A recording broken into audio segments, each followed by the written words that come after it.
Selamat sejahtera semua murid-murid. Oke, cikgu akan bagi taklimat. Taklimat disiplin tahun 1 SK662 tahun 2021. Untuk pengetahuan murid-murid, guru disiplin sesi petang SK662 ialah Cikgu Andy dan dibantu oleh Cikgu Kasriatika. Kalau kamu ada masalah, ada kawan-kawan membuli, murid-murid lain bully, ugut minta duit, mau pukul ke apa, jangan takut datang sekolah, laporkan segera dengan Cikgu Andy ataupun lapor dengan Cikgu Kasriatika. Berikut ialah contoh pakaian seragam sekolah untuk murid-murid tahun 1, okey. Okey, murid-murid boleh lihat di sini macam mana pakaian murid tahun 1. Okey, cikgu pasti ibu bapa pun sudah tahu bagaimana pakaian seragam sekolah untuk murid sekolah rendah.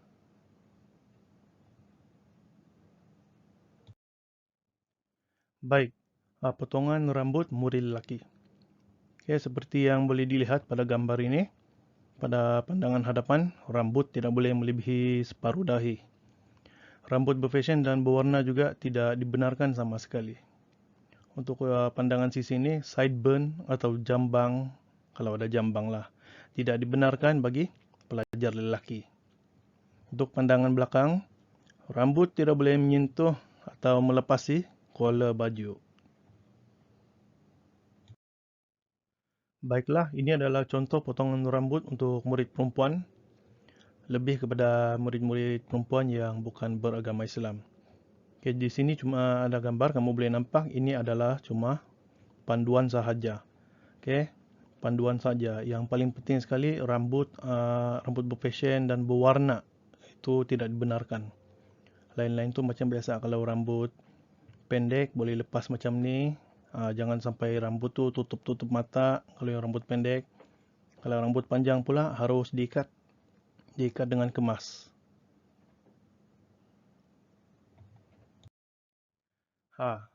Ini mengenai kebersihan sekolah. Adalah menjadi tanggungjawab semua murid-murid untuk menjaga kebersihan sekolah. Kebersihan sekolah termasuklah dalam kelas, tandas, kantin, bilik-bilik khas serta seluruh kawasan sekolah. Okey, bilik-bilik khas ni macam makmal sains, bilik muzik, pusat sumber, ada banyak lagi. Nanti murid-murid akan jumpa juga bilik-bilik khas tersebut. Tanggungjawab murid dalam menjaga kebersihan sekolah. Okey, semua murid-murid yang datang sekolah, tanggungjawab murid salah satu ialah menjaga kebersihan sekolah. Murid-murid jangan membuang sampah di merata-rata. Kalau kamu nampak sampah itu, buang sampah itu ke dalam tong sampah. Dilarang membuli. Mari kita tengok kenapa di sekolah ni dilarang untuk membuli. Membuli adalah dilarang di sekolah. Murid-murid yang didapati membuli akan dikenakan tindakan disiplin. Sekiranya anda dibuli, jangan berdiam diri. Sebaliknya, laporkan kepada guru disiplin atau guru kelas anda. Kalau kamu dibuli, ada kawan pukul, kawan mau kacau, selalu pukul kamu, jangan diam-diam, jangan takut datang sekolah. Terus laporkan kepada guru kelas anda ataupun laporkan kepada guru disiplin. Okay? Guru disiplin untuk sesi petang, jangan lupa Cikgu Andy dan juga Cikgu Kasriatika. Baik, ini adalah salah satu lagi yang menjadi kerisauan pihak sekolah, semua guru dan semua murid maupun ibu bapa. Okey, budaya samsing. Sebagai pelajar, anda harus mengamalkan nilai-nilai murni yang baik semasa berada di sekolah. Okey, kalau kita berada di sekolah, kita kena berkelakuan baik, baik dengan kawan-kawan, baik dengan guru-guru dan baik dengan siapa saja warga sekolah. Okey. Pihak sekolah melarang keras sebarang pembentukan kumpulan samsing ataupun gangster. Okey, kumpulan gangster kita tidak mahu di sekolah. Unit disiplin akan mengambil tindakan yang tegas terhadap murid-murid yang terlibat dalam gejala yang tidak sihat ini. Okey, sekiranya ada murid-murid yang terlibat dalam menubuhkan kumpulan samsing ataupun berkelakuan seperti samsing, gangster, pasti dia akan jumpa Cikgu Andy. Cikgu Andy tidak akan main-main, cikgu akan ambil tindakan disiplin yang berat untuk murid-murid yang terlibat dalam kumpulan samsing ataupun gangster ini. Ponteng sekolah. Ini lagi satu hal. Okey, kebanyakan ni tidak pernah lepas dari tahun sebelum-sebelum ini. Ini adalah satu masalah yang besar untuk sekolah, iaitu ponteng sekolah. Okey, mari kita lihat ponteng sekolah itu apa akibatnya kalau kita ponteng sekolah. Ponteng kelas ataupun ponteng sekolah. Semua murid harus hadir ke sekolah untuk mengikuti sesi pembelajaran. Okey, kecuali sekarang ini pandemik COVID-19 di mana sekolah diarahkan tutup, jadi cuma belajar dari rumah saja. Tapi kalau sekolah sudah buka semula, semua murid mesti datang sekolah, mesti masuk kelas ikut sesi pembelajaran. Jika kamu tidak hadir sekolah, mesti ada surat sakit. Okey, surat sakit atau surat tunjuk sebab haruslah diantar kepada guru kelas. Apabila sudah sampai di sekolah, Anda tidak boleh keluar lagi. Kalau kamu sudah sampai sekolah, sudah masuk dalam kawasan sekolah, tidak lagi boleh mau keluar-keluar, mau pergi beli-beli di luar itu. Sebab nanti kalau berlaku apa-apa, kamu cedera ataupun kena langgar kereta kah, itu tidak bagus, itu bahaya. Jadi, di dalam sekolah saja, jangan lagi keluar. Okey? Murid-murid yang didapati ponteng kelas atau ponteng sekolah tanpa sebab akan dikenakan tindakan tata tertib oleh pihak sekolah. Okey, tapi bukan sembarangan pihak sekolah untuk kenakan tindakan tata tertib lah. Mari kita tengok. Tindakan yang akan diambil terhadap pelajar yang ponteng ataupun tidak hadir. Okey. Biasanya kalau murid-murid tidak hadir sekolah tanpa sebab, tiada surat, tidak hadir berapa hari berturut-turut. Kamu boleh lihat di sini.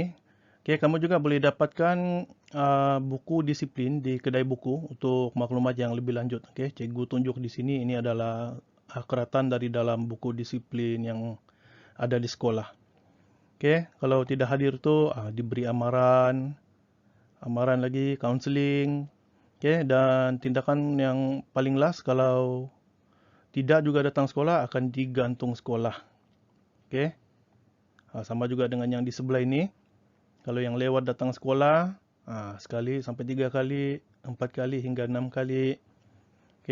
Mula-mula diberi amaran apa semua.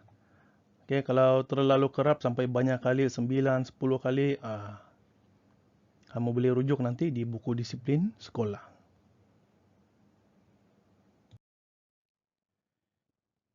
Barang larangan. Baik, barang larangan ini apa? Barang larangan ini ialah macam benda-benda tajam seperti pisau, gunting adalah tidak dibenarkan untuk dibawa ke sekolah. Pembaris besi juga dilarang untuk dibawa ke sekolah. Kalau murid-murid sekolah hanya gunakan pembaris plastik yang biasa. Jangan guna yang besi sebab dia punya hujung itu tajam, bahaya. Sebarang benda atau objek yang boleh menyalakan api macam macis juga dilarang untuk dibawa ke sekolah. Apa-apa yang boleh bakar, jangan bawa ke sekolah. Tidak boleh.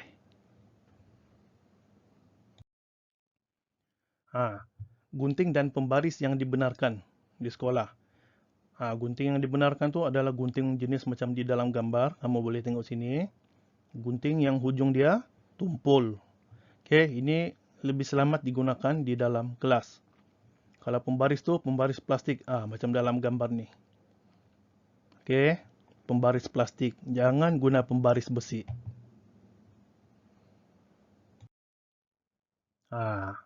Ini lagi satu. Telefon ataupun handphone. Murid-murid tidak dibenarkan membawa telefon bimbit ataupun handphone ke sekolah. Sekiranya kamu bawa handphone tu, sekiranya anda berbuat demikian, handphone kamu akan dirampas dan disimpan oleh guru. Hanya ibu bapa kamu saja yang boleh dibenarkan untuk menuntut semula handphone tersebut. Cikgu harap semua murid-murid faham. Kalau bawa handphone pergi sekolah nanti ada risiko nanti handphone hilang, handphone rosak, jatuh, pecah, handphone dicuri. Itu kita tidak mau. Sebab tu handphone tidak boleh bawa ke sekolah. Seterusnya ialah vandalisme ataupun paling senang merosakkan harta benda sekolah. Okay, murid-murid, kamu boleh tengok di gambar ni. Ini contoh-contoh perlakuan oleh individu yang melakukan aktiviti yang ini, vandalisme, merosakkan harta benda. Harus diingat, sebagai murid, anda harus menggunakan peralatan dan kemudahan di sekolah dengan penuh bertanggungjawab.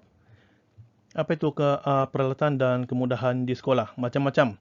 Di sekolah kamu ada disediakan kerusi, meja, ada tandas semua kemudahan, ada pipe untuk cuci tangan. Okey, semua peralatan ini kamu gunakan dengan penuh bertanggungjawab. Guna baik-baik, jangan bagi dirosak. Sekiranya anda didapati, ataupun sekiranya anda mendapati ada murid yang lain yang merosakkan harta benda sekolah, jangan kamu diam-diam. Laporkan dengan segera kepada mana-mana guru. Sekian saja daripada Cikgu Indi dan terima kasih. Kalau murid-murid ataupun ibu bapa ada kemusykilan dan ada pertanyaan, boleh terus ajukan soalan, tanya di Telegram ataupun boleh hubungi guru kelas untuk maklumat yang lebih lanjut.